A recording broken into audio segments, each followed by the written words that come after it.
गणेश नाईक स्वतःला बोलले का रावण?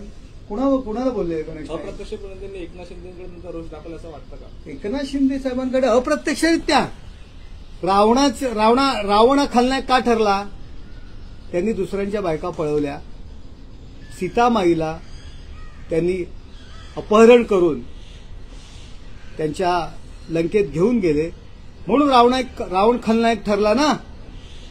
त्याच्यामुळे मला असं वाटतं की गणेश नाईक साहेब स्वतःबद्दल बोलले असतील, शिंदे साहेबांबद्दल नसतील बोलले. कारण रावणाच्या पावलावर पाऊल ठेवून कोण चाललंय हे अख्ख्या जगाला माहिती आहे. त्याच्यामुळे आम्हाला आता जास्त बोलायला लावू नका. रावण कोण आणि राम कोण? रावणामध्ये जे असलेले गुण आहेत ते कुणात आहेत हे अख्ख्या जगाला माहिती आहे.